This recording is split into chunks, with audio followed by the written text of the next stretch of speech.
하나님을 닮아가는 삶. 마태복음 5장 48절. 하늘에 계신 너희 아버지의 온전하심과 같이 너희도 온전하라. 이 구절에서 주님의 권면은 모든 사람들에게 관용하라는 것입니다. 영적 생활에서 자연스러운 애착에 따라 행하는 것을 주의하십시오. 모든 사람들은 각각 자연스러운 애착이 있습니다. 어떤 사람은 좋고 어떤 사람은 싫습니다. 그러나 우리는 이렇게 좋고 싫음으로 그리스도인의 삶을 좌우하게 해서는 안 됩니다. 저가 빛 가운데 계신 것 같이 우리도 빛 가운데 행하면 우리가 서로 사귐이 있고, 요한일서 1장 7절. 하나님께서는 우리에게 우리가 자연적인 애착이 가지 않는 사람과도 교제하도록 허락하십니다.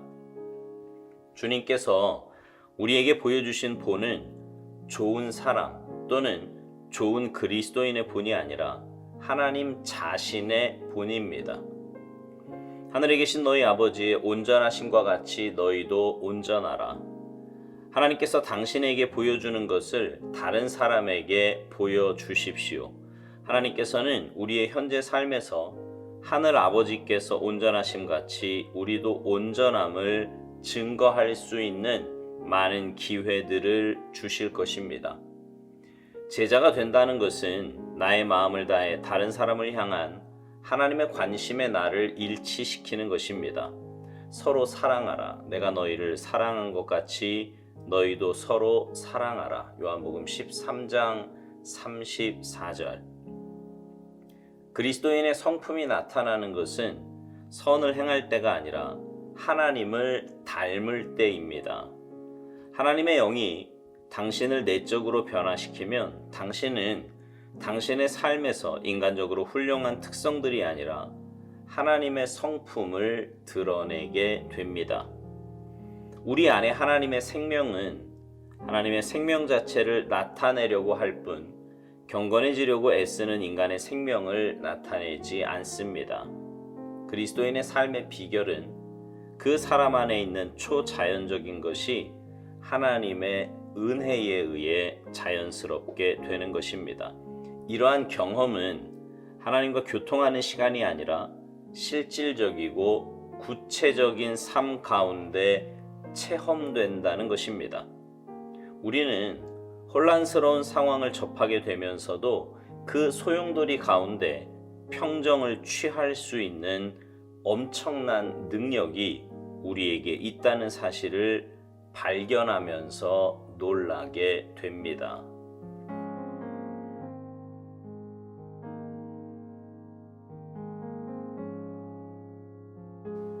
오늘 묵상의 말씀은요, 마태복음 5장 48절입니다.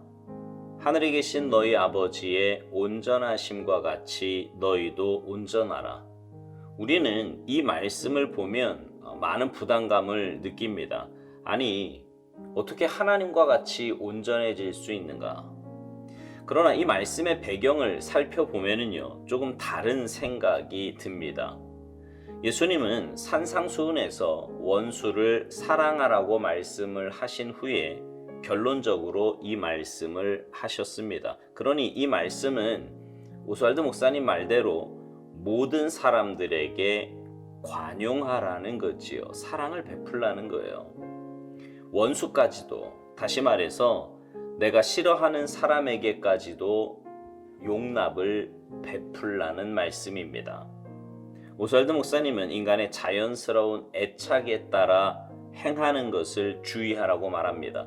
모든 사람들은 각각 자연스러운 애착이 있는데 그 애착에 따라 어떤 사람은 좋고 어떤 사람은 싫다는 거예요. 그러나 우리는 이러한 좋고 싫음으로 그리스도인의 삶을 좌우해서는 안 된다는 것입니다. 여러분은 어떠세요? 여러분 주위에 원수 같은 사람은 없습니까? 난 원수 같은 사람도 미워하는 사람도 없습니다. 그냥 단지 보기 싫을 뿐이에요. 그게 원수입니다. 그런 사람에 대해 어떻게 대하시냐고요? 여러분 감정에 충실해서 속에서 나오는 대로 말하고 감정이 이끄는 대로 행동하십니까? 그건 그리스도인의 삶이 아닙니다. 하나님께서는 우리에게 우리가 자연적인 애착이 가지 않는 사람과도 교제하도록 하신다고 오스왈드 목사님은 말합니다. 여러분, 미워하는 사람, 보기 싫은 사람이 어디에 있습니까? 보통 가정, 아니면 교회, 그것도 아니면 직장일 겁니다. 바꿔 말하면 나와 가까이 있는 사람들이라는 거죠. 그리고 나와 가까이 있는 사람들이라면 내가 신앙인임을 누구보다 잘 아는 사람들이고요. 그런 사람들에게는 빛이 되던 본이 되던 둘 중에 하나는 되어야 하는 것이 우리의 삶입니다. 그런데 본성에 충실하고 감정에 충실해서 자연적인 애착대로 행동한다면 빛과 본은 고사하고 엄청난 상처를 줄 뿐만 아니라 하나님의 영광을 가리는 커다란 잘못을 범하게 되는 것입니다. 오스왈드 목사님은 오늘 본문 말씀을 통해 주님께서 우리에게 보여주신 본은 좋은 사람 또는 좋은 그리스도인의 본이 아니라 하나님 자신의 본이라고 말합니다. 하나님께서 당신에게 보여주신 것을 다른 사람에게 보여주라고요. 그러면서 하나님께서는 우리의 현재 삶에서 하늘 아버지께서 온전하심 같이 우리도 온전함을 증거할 수 있는 많은 기회들을 주실 것이라고 말합니다. 무슨 말이냐 하면 하나님은요, 우리에게 완전한 사랑을 보여주셨습니다. 우리를 있는 모습 그대로 사랑해 주시고요, 용납해 주실 뿐만 아니라 그런 우리를 위해 십자가에 죽기까지 사랑해 주셨습니다. 우리는 그 은혜와 사랑을 입은 사람들입니다. 그런 사랑을 받은 우리들이니 우리도 그 사랑을 보여주어야 하지 않겠습니까?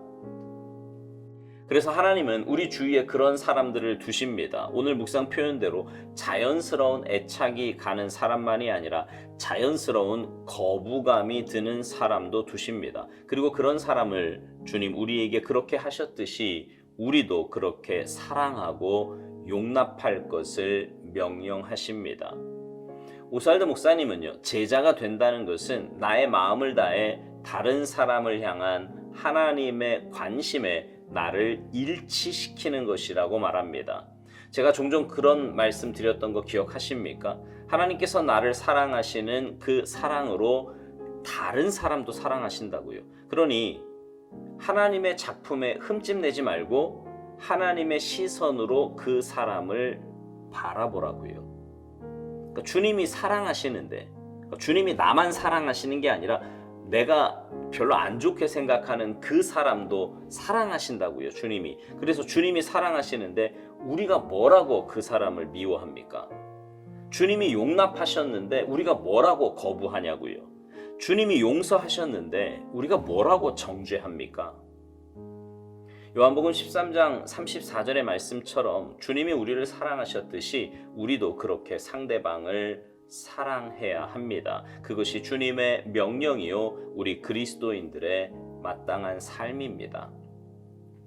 오스왈드 목사님은 그리스도의 성품이 나타나는 것은 선을 행할 때가 아니라 하나님을 닮을 때라고 말합니다. 하나님의 영이 당신을 내적으로 변화시키면 당신은 당신의 삶에서 인간적으로 훌륭한 특성들이 아니라 하나님의 성품을 드러내게 된다고요.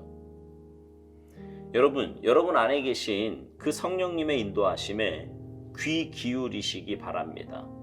그리고 성령님께서 권면하실 때 순종하시기 바라요. 여러분이 감정대로 또 자연스러운 애착에 따라 행할 때 성령님은 가슴 아파하시며 여러분의 마음을 불편하게 하실 것입니다. 그럴 때마다 여러분의 모습을 주님의 십자가 앞에서 솔직하게 내어놓고 회개하시기 바랍니다. 그리고 주님 닮은 모습으로 주님의 온전하심과 같이 나도 온전하게 상대방을, 그것이 가족이든 교우든 직장 동료든 누구이든 있는 모습 그대로 사랑하고 용납할 수 있게 해달라고 기도하시기 바랍니다. 그래서 여러분의 삶으로 하나님의 자녀가 어떤 사람인지, 하나님의 사랑을 받은 자의 삶이 얼마나 멋진 삶인지 보여주시기 바랍니다. 그래서 여러분의 삶을 통해 주님을 발견한 영혼들이 주님 앞으로 돌아오는 귀하고 놀라운 역사들이 나타나게 되기를 주님의 이름으로 축복합니다. 아멘.